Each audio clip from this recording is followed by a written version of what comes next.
my dear students, how are you all doing? I hope आप सब बहुत अच्छे हैं and I am great as well. I am Nandini, I am your educator and mentor at LearnKaro. I hope आप सब बहुत अच्छा कर रहे हैं and I hope class 10th आपकी बहुत अच्छी गई होगी.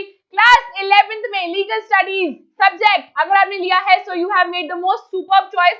सबसे अच्छी choice ली है because एक बात सुन लेना, देखो कोई भी न्यूज़पेपर पढ़ते हो, द हिंदू पढ़ते हो, इंडियन एक्सप्रेस पढ़ते हो, whatever, times of India, TOI पढ़ते हो, कोई भी न्यूज़पेपर पढ़ते हो, अगर आपको लीगल की नॉलेज नहीं है ना तो आप न्यूज़पेपर को बहुत अच्छे से कॉम्प्रिहेंड नहीं कर सकते.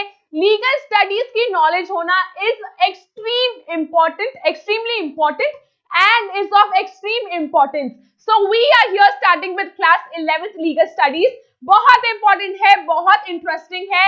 If you have chosen this subject, बहुत अच्छा ऑप्शन है ये सच में. लीगल स्टडीज बहुत ही प्यारा, very easy, very interesting topic है, मतलब सब्जेक्ट है, बड़ा मजा आने वाला है. We are starting with class 11th. So according to boards 2021 के अकॉर्डिंग कुछ चैप्टर्स कट है, so we will not be covering those chapters, but we are going to cover chapters that are in your syllabus and we are going to run very smoothly. बहुत smoothly ये classes चलने वाली है. कुछ भी doubt है, you can tell me, you can always tell in the comment box, आप मुझे बता सकते हैं. We are starting with organs of government which is unit 1 chapter 2.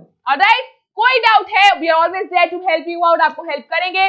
So let's start talking about introduction to organs of government. Now what actually is organs of government, क्या होता है, ये सब चीजें हम अभी पढ़ने वाले हैं. बड़ा मजा आने वाला है. गवर्नमेंट क्या है, उसके ऑर्गन्स क्या होते हैं, हम यहाँ देखते हैं. तो गवर्नमेंट क्या है? Government is an essential element of the state. Government एक बहुत एसेंशियल एलिमेंट ऑफ स्टेट. देखो ये सब चीजें ना चैप्टर 1 में बताई गई है. स्टेट की डेफिनेशन क्या होती है, स्टेट में क्या क्या चीजें आती हैं. We need not go into that depth because हमारे सिलेबस से चैप्टर 1 कट है, ठीक है. But I want to tell you state में क्या क्या चीजें आती है. पॉपुलेशन आती है, टेरिटरी आती है, देन सोवरेनिटी आती है एंड गवर्नमेंट आती है, ठीक है. तो स्टेट क्या है? एक बड़ा सर्कल है एंड गवर्नमेंट उसका एक पार्ट है. तो ऐसे समझ लो जैसे ये स्टेट है ना, जैसे अगर हम वेन डायग्राम से देखें तो ये स्टेट है और ये गवर्नमेंट है, मतलब गवर्नमेंट एक छोटा सा पार्ट है स्टेट का. Alright, so now that we have got government एक एसेंशियल पार्ट है, एसेंशियल एलिमेंट है स्टेट का. Let's look at this. Government can said to be a set of institutions. Now what is exactly government? Government है क्या? Government is a set of institutions, ये organisations बोल सकते हैं, that exercise कर दिया कंट्रोल थ्रू लीगल डिवाइसेस. अब legal devices word आ गया and it imposes penalties. penalties word impose मतलब ये लोग penalties impose करते हैं on those who break the law. अब आप कहोगे कोई भी लॉ ब्रेक कर रहा है तो हम तो जाते हैं यार कोर्ट पे जाते हैं ना, ठीक है, कि इसने लॉ ब्रेक किया है and he'll have to pay, उसको पेनल्टी देनी पड़ेगी. और गवर्नमेंट क्या होती है? गवर्नमेंट तो हम ये पॉलिटिकल पार्टी को गवर्नमेंट समझते हैं ना, हम तो हमारे लिए तो गवर्नमेंट यही है. हमारी स्टेट गवर्नमेंट कौन सी है? बीजेपी है, कांग्रेस है, so on and so fourth, ठीक है, भाजपा है, व्हाटएवर. एंड हमारी यूनियन गवर्नमेंट कौन सी है? बीजेपी इन पावर है. हम तो इसे गवर्नमेंट समझते हैं. No, you are wrong if you consider this to be government. Government की एक ब्रॉड एडमिनिस्ट्रेटिव डेफिनेशन होती है, जो डेफिनेशन यहां दी गई है. गवर्नमेंट में mind you it does not only include executive, it also includes judiciary as well as legislative. Judiciary मतलब कोर्ट जजेस भी इंक्लूड होते हैं गवर्नमेंट में, as well as legislative which means parliament and president, ये सब भी इंक्लूड होते हैं. गवर्नमेंट की डेफिनेशन मतलब broad definition, broad administrative definition अगर आप लिखें तो आपको यही लिखने पड़ेगी. This is all which means you have to learn this, आपको ये लर्न करना पड़ेगा. इट इज इंपॉर्टेंट, बहुत इंपॉर्टेंट है. What is government? You can be asked, define करने के लिए आ सकता है. Government can said to be a set of institutions है गवर्नमेंट दैट एक्सरसाइजेस कंट्रोल कर रही है through legal devices. Legal devices मतलब इनको एनफोर्स करा सकते हैं, उनके ऊपर पेनल्टीज लगाई सकती है. लॉ इंपोज पेनल्टीज कर सकते हैं on those who break the law. जो भी लॉ ब्रेक कर रहा है उसके अगेंस्ट पेनल्टीज लगाई जा सकती है. So this is all done with different organs. सभी कहते हैं there are 3 organs of government, ठीक है. तो लेजिस्लेटिव, एग्जीक्यूटिव, जुडिशरी, ठीक है, ये सब अलग अलग ऑर्गन्स है. सो these are all constituted amongst government. Government is not merely limited to political party. Is this all right? ये बात क्लियर हुई. A government normally functions by distributing its functions between its organs. Government जो function करती है वो इन powers को distribute करती है among the organs जो हर ऑर्गन का एक स्पेसिफिक फंक्शन होता है।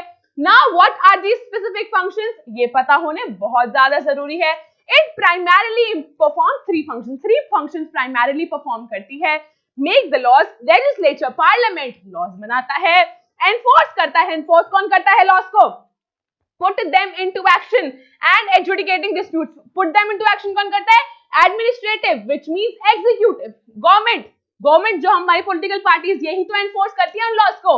और पेनल्टीज, इनको एजुडिकेट करना मतलब उनको within a jurisdiction provide करना। So like I told you, देखो लॉज बनाती है लेजिस्लेटिव, एनफोर्स कराती है एग्जीक्यूटिव मतलब जो हमारी पॉलिटिकल पार्टीज है, गवर्नमेंट हम यहाँ ब्रॉड सेंस में यूज कर रहे हैं, बट अगर एग्जीक्यूट कराते हैं लॉज को तो एडमिनिस्ट्रेशन एग्जीक्यूट कराती है, एग्जीक्यूटिव्स होते हैं, ठीक है, तो वो लोग एनफोर्स कराते हैं। एडजुडिकेटिंग डिस्प्यूट, एडजुडिकेटिंग का मतलब क्या होता है?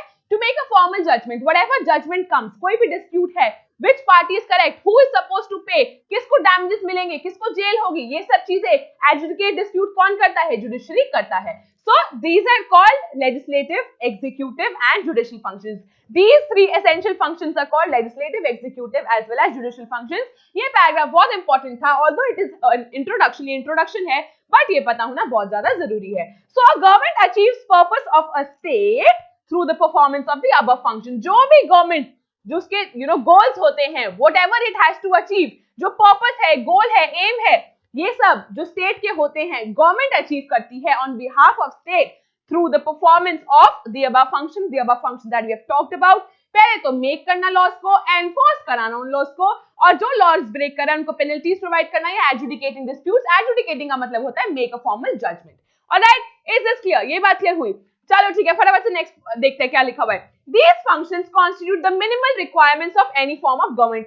कोई भी मिनिमम रिक्वायरमेंट जो होती है गवर्नमेंट फॉर्म करने के लिए, ये मिनिमम रिक्वायरमेंट है, ये थ्री ऑर्गन्स किसी भी गवर्नमेंट में होने चाहिए।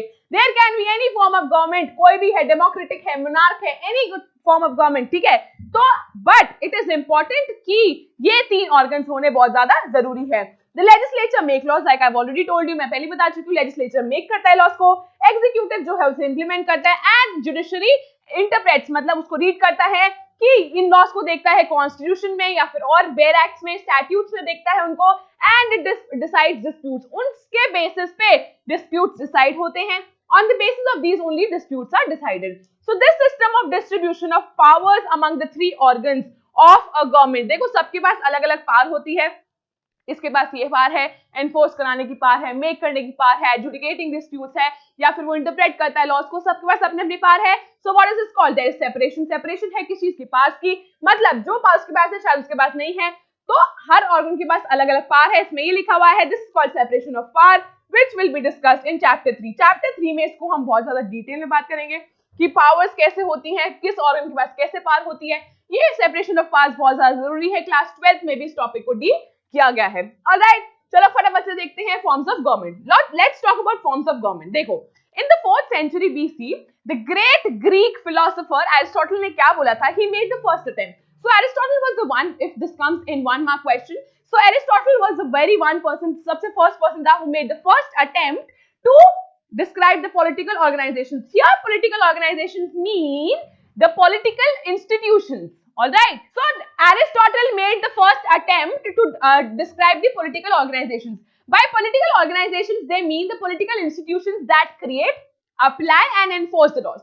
All right. So ये political organizations अगर आप देखा जाए तो ये indirectly government की बात कर रहे हैं. So what kind of government? as उसने डिस्क्राइब किया था उन्हें, क्या डेमोक्रेसी हो सकती है, टायरनी हो सकती है, या ओलिगार्की हो सकती है। ओलिगार्की, देखो I can explain you the three terms right now, but I would want you to wait a little so that in my upcoming parts I can explain them in detail. All right? अब ऐसे तो democracy हमें पता है, for the people, by the people and of the people, ठीक है, ये हमें पता है कि representative होते हैं जो people को represent करते हैं। Then tyranny की बात करें तो हम टायरनी में क्या होता है, बहुत हार्श ट्रीटमेंट होता है, छोटे छोटे क्राइम्स के लिए जेल हो जाती है। It is there is a single ruler who rules, ठीक है। ओलिगार्की की बात करें, ओलिगार्की में क्या होता है, a small group of people, minority होते हैं, चाहे वो कुछ लोग ही होते हैं, वो लोग रूल करते हैं, वो मोस्टली वेल्दी होते हैं या एजुकेटेड होते हैं, या फिर नोबिलिटी ऐसी है उनकी, दे आर नोबल पीपल। तो दीज ऑफ ऑल पीपल, ये इनकी जो कैटेगरी होती है, so these all form the dominating people, ये ही रूल करते हैं ओलिगार्की में। ऐसे तो मैं आपको एक्सप्लेन कर सकती हूँ, but it is better if we continue this in our upcoming parts, alright. वहां पे हम डिटेल में बात करने वाले हैं। In the absence of a clear cut line से देखो, स्टेट और गवर्नमेंट में अगर हम डिफरेंस पढ़ने की बात करें तो इतनी क्लियर कट डिफरेंस नहीं है, दे are more or less the same, because देखो स्टेट अगर आप पढ़ो ना, if you read the definition of state, state more or less has union state government, तो वो बात गवर्नमेंट की ही करता है indirectly, but state is a wider term, but government is a narrower term, बस ये फर्क है, ज्यादा कोई फर्क स्टेट और गवर्नमेंट में नहीं है। बट एक एब्सेंस थी, मतलब there wasn't a clear cut line. तो एरिस्टोटल ने क्या कहा, he called it classification of states, उसने इसे क्लासिफिकेशन ऑफ स्टेट्स बोला, क्लासिफिकेशन ऑफ गवर्नमेंट नहीं बोला। He called this classification of states and not classification of government. So his classification was based on two aspects पे based था उसका classification। एक तो थे जो number of persons who are heading, ठीक है, number of people who are head, देखो इसमें लिखा हुआ है the number of persons in whose hand of authority of state vests, जिसके पास state of authority है, देखो यहाँ लिखते हैं जिसके पास how many hands, who in whose hands, number of people, ठीक है, एक तो number of persons important थे उसके लिए, number of persons जिसके पास state की पावर है, अथॉरिटी है, इन whose hands the authority of the state vests, मतलब lies, जिनके पास है, and the purpose for which that authority is to be directed or used। purpose क्या है, number of persons होने चाहिए और purpose जिसके लिए वो यूज किया जा रहा है, purpose भी बहुत ज्यादा जरूरी था। इन दोनों बेसिस के ऊपर उसने डिफरेंशिएट किया था। ये क्वेश्चन ऑफन पूछा जा सकता है, that how will you define the Aristotle's way of classifying, classification उसका कैसे हुआ था, ये बहुत ज्यादा इंपॉर्टेंट क्वेश्चन है। so these aspects determine the normal or true form, या तो कोई नॉर्मल फॉर्म है या परवर्टेड फॉर्म है ऑफ द गवर्नमेंट, परवर्टेड मतलब करप्टेड डिस्टॉर्टेड फॉर्म है, या फिर नॉर्मल या ट्रू फॉर्म है, दो फॉर्म हो गए, ठीक है। Normal form of government implies that the government exercises authority in the common interest. अगर कोई गवर्नमेंट, नॉर्मल गवर्नमेंट उसने क्लासिफाई करी है तो वो फॉर ऑल द पीपल काम कर रही है, कॉमन इंटरेस्ट में काम कर रही है, वेयर एज वेलफेयर के लिए काम कर रही है, ठीक है, ये पॉइंट क्लियर हुआ। फिर परवर्टेड फॉर्म वही होते हैं that ruling power is exercise for self interest, मैंने कहा corrupted है, distorted है, it is meant mainly for self interest of the rulers but it is not for the welfare of all the people। further देखो इसमें एक table भी बना हुआ है, ये आपकी बुक में भी मिल जाएगा, एनसीईआरटी बुक में। we are trying to cover NCERT because the questions come from there only, NCERT questions ही आपको मेनली फोकस करने हैं उसके ऊपर, ठीक है। ये questions को आंसर ही किया जाए अच्छे से is enough, बहुत अच्छा है, ठीक है। चलो ठीक है, यहाँ देखते हैं number of persons having rule, ठीक है, रूलिंग पावर उसने कैसे डिफरेंशिएट किया था, वन पावर है, नॉर्मल तो मोनार्की बोला जाएगा, नहीं तो परवर्टेड मतलब करप्टेड, डिस्टॉर्टेड टायरनी है, फिर फ्यू पीपल है, देन इट्स एरिस्टोक्रेसी, देन अगर परवर्टेड फॉर्म क्या है, ओलिगार्की, फिर मेनी पीपल है तो पॉलिटी बोला जाएगा, परवर्टेड फॉर्म कौन सी है, डेमोक्रेसी है। This was in opinion of Aristotle. He divided this. You have to learn this. ये L है, ये टेबल आपको बनाना है। In any case this question comes, Aristotle वाला क्वेश्चन आता है तो आपको ये टेबल बनानी पड़ेगी, ठीक है। सबसे आइडियल कौन सा था, सबसे आइडियल वो पॉलिटी को मानता था, on the grounds of quality of rule and governance. उसको लगता था ये क्वालिटी बहुत ज्यादा अच्छी है पॉलिटी की, so it is not perverted, also it is for the welfare, it is in the common interest of all the persons, सबके लिए काम हो रहा है। So on the grounds of quality of rule and governance, Aristotle justifies polity as the best form of government। One mark question very important, ये आपको पता होना चाहिए कि polity ऐसे पूछा जा सकता है कि it justifies polity as the best form of government, उसको सबसे ज्यादा बेस्ट लगती थी। Aristotle's use of the term polity is equivalent, polity is अब क्या है करंटली अगर हम उसकी बात करें तो now it is equivalent to constitutional democracy of the modern state. Modern state में जो कॉन्स्टिट्यूशनल कॉन्स्टिट्यूशनल डेमोक्रेसी है, व्हिच मींस कॉन्स्टिट्यूशन के रूल्स, उसके लॉज अप्लाई हो रहे हैं, whatever has been mentioned, and democracy भी है, which means people can also rule but based upon their elected representatives of the people, by the people and for the people. Is this alright? ये clear हुआ? Any doubts आप मुझे बता सकते हो, you can always use the comment box for any doubts if you guys have. Alright, चलो ठीक है। A prominent feature of Aristotle's classification and political analysis, उसने जब classification किया, उसने analysis किया, what did he find out? He found out कि no form of state, कोई भी form of government, कोई भी form of state, which means democracy की बात कर लो, polity की बात कर लो, tyranny की बात कर लो, aristocracy की बात कर लो, you talk about monarchy, talk about anything, कोई भी चीज के बारे में बात करो, it does not remain static। static मतलब stable, बिल्कुल fixed नहीं रहती है, ठीक है, static नहीं है। all states pass through evolution, evolution मतलब changes होते रहते हैं।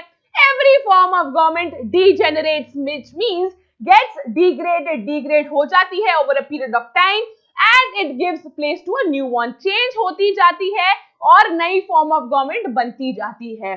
So Aristotle studied the conditions under which states enjoyed stability. ठीक है, उसने देखा क्या क्या ऐसी conditions है जिसमें वो stable रह सकती हैं, static रह सकती हैं, otherwise they keep degenerating, which means वो डिग्रेड होती रहती हैं, खराब होती रहती है, इनटू न्यू वन, वो हमेशा चेंज करती रहती हैं.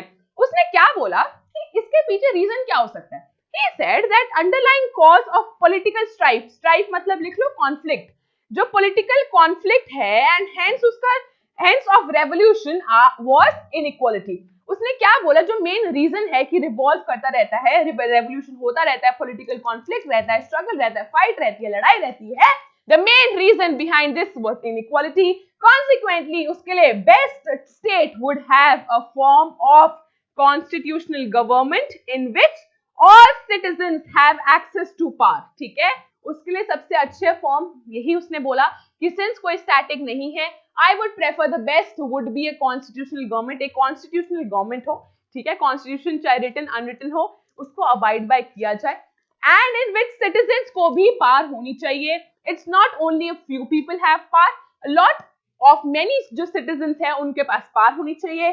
A constitution which in practice blends democratic and oligarchic features, which means democracy तो होनी ही चाहिए but oligarchic features भी होने चाहिए. That power lies with wealthy people, educated people. Oligarchic features कुछ होने चाहिए, democracy होनी चाहिए, constitutional government होनी चाहिए, in which middle class is kept in control. Middle class की बात यहाँ क्यों हो रखी है? देखो, एरिस्टोटल का एक मानना था कि एरिस्टोटल कहता है अगर मिडिल क्लास नहीं रहेगी ना तो जो पुअर है, poor will constitute the majority, majority बना लेंगे और जो वेल्दी होंगे, एजुकेटेड होंगे वो कम होंगे, तो पुअर लोग ना वोट करेंगे कि ये जो अमीर है, वेल्दी है, एजुकेटेड है, इन सबका पैसा छीन लिया जाए. ठीक है, तो मिडिल क्लास का होना, मिडिल क्लास इन कंट्रोल रखना बहुत ज्यादा जरूरी है. There should not be any abolishment of middle class. So this word middle class has been used here. Although you don't have to go in depth, in detail, आपको नहीं लिखना है why middle class has been used here, but you should have this knowledge as to why middle class word use किया जा रहा है यहाँ पे. Alright, देखो फिर इसमें लिखा हुआ है in the modern times, एक और राइटर था बर्गिस, he suggested 4 principles. उसने भी सजेस्ट किए थे 4 principles. देखो, I want to tell you, आपके लिए क्वेश्चन आ जाता है. देखो एक और राइटर है, उसके बारे में बात हो रखी है. So the question can be asked, differentiate करो, classify करो on the basis of Aristotle का classification या फिर बर्गिस का classification करो. So indeed they are not very important, but they can be of importance. Why? Because the question आपसे पूछा जा सकता है, any two पूछ सकते हैं, तो ये आपको लर्न करने पड़ेंगे. ठीक है, लर्न करना इनको, they are important, ये पता होने चाहिए आपको. On the basis of identity or non-identity of state with its government was the very first classification. Identity मतलब exactness, sameness, स्टेट और गवर्नमेंट बिल्कुल सेम है तो प्राइमरी, एंड नॉन, अगर स्टेट और गवर्नमेंट बिल्कुल अलग है तो रिप्रेजेंटेटिव फॉर्म ऑफ गवर्नमेंट. ठीक है, तो उसने ऐसे ही डिफरेंशिएट किया था. This is all learning, I need not go into detail in सबको समझाने के लिए because nothing more has been talked about, but how he differentiated ये आपको ऐसे बॉक्स बनाकर ही लिखना है. Nothing more you have to explain, you have to just tell them कि क्या होना चाहिए. देखो जैसे on the basis of tenure, tenure मतलब कितने टाइम तक वो रहेगा, ऑफ एग्जीक्यूटिव, चाहे वो हेरिडिटरी है, इलेक्टिव फॉर्म ऑफ गवर्नमेंट है. जैसे रिप्रेजेंटेटिव फॉर्म ऑफ गवर्नमेंट में कोई रिप्रेजेंटेटिव होता है, ऐसी हेरिडिटरी में पीछे से चलती आ रही है. जैसे डैड अपने सन को पास ऑन कर रहा है, if he is a monarch तो वो आगे पास ऑन करता है ऐसे. तो फिर इलेक्टिव क्या होता है, जिसमें इलेक्शन हुए हैं तब उसको सीट मिली है, so on and so fourth. ठीक है, तो इसको हमें बहुत ज्यादा समझना नहीं है, बट इन्हें लर्न हमें जरूर करना है. On the basis of relationship, relationship क्या है? एग्जीक्यूटिव मतलब जो लॉज को इंप्लीमेंट करता है और जो लॉज को बनाता है.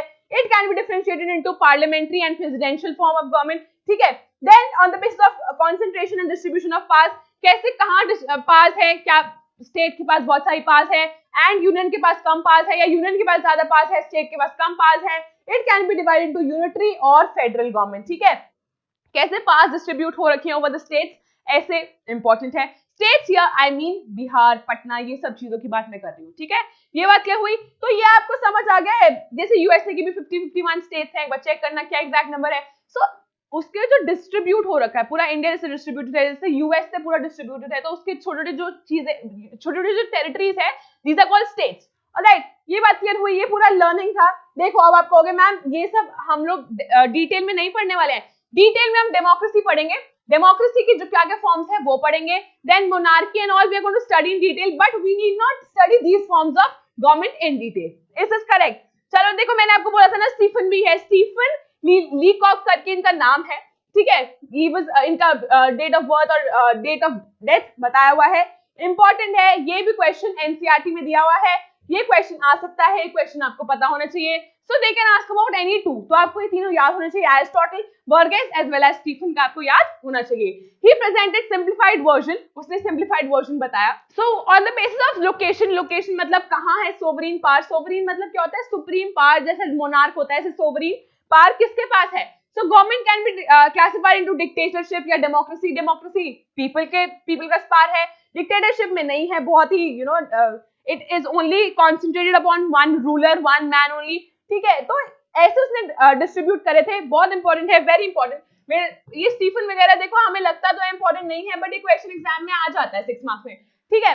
So on the basis of location of sovereign power, government जो classify हो सकती है dictatorship and democracy में, on the basis of method of acquiring power by the head of the state, the democratic government is classified into constitutional monarchy है या republic, ठीक है। क्या है acquiring power by the head of the state, कैसे power acquire करी जा रही है एक्चुअली में by the head of the state, जो भी हेड है, चाहे वो मोनार्क है, चाहे वो प्रेसिडेंट है, कोई भी हेड है स्टेट का, alright, on the basis of method of acquiring power. However जैसे भी मतलब वो पावर एक्वायर की जा रही है, कॉन्स्टिट्यूशन मोनार्की वो होती है जहां पे एक मोनार्क होता है और कॉन्स्टिट्यूशन को अबाइड किया जाता है, चाहे वो रिटन कॉन्स्टिट्यूशन है चाहे वो अनरिटन कॉन्स्टिट्यूशन है। एंड रिपब्लिक और इसमें यही फर्क होता है, रिपब्लिक में instead of a monarch there is an elected president, एक नॉमिनेटेड हेड होता है, alright, on the basis of relation between executive and legislative, इसमें पार्लियामेंट्री या प्रेसिडेंशियल है, ये हमने बर्गेस से ही उठाया, उसमें भी यही बोला था ना उसने, रिलेशनशिप क्या है एग्जीक्यूटिव एंड लेजिस्लेटिव का। फिर on the basis of distribution of power क्या है, सेंटर ऑफ प्रोविंस की, फेडरल या यूनिटरी फॉर्म ऑफ गवर्नमेंट में डिवाइड होता है। So Burgess and Stephen were somewhat similar, थोड़ी सिमिलैरिटी थी but otherwise they were different only. देखो इसको भी डिस्ट्रीब्यूट किया गया है, स्टीफन का ही है ये, ठीक है, डेस्पोटिक या democratic, then democratic can be divided into constitutional monarchy, republic. मैंने आपको इसका मतलब बता दिया है, बहुत ज्यादा इंपॉर्टेंट नहीं है बिकॉज आपको एक्चुअली में ये लिखना नहीं है, you only have to explain whatever has been said. Is is all right, ये बात क्लियर हुई?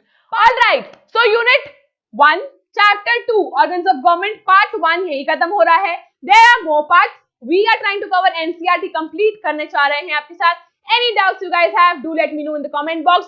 All the notes are available on our app LearnKaro, the live learning app.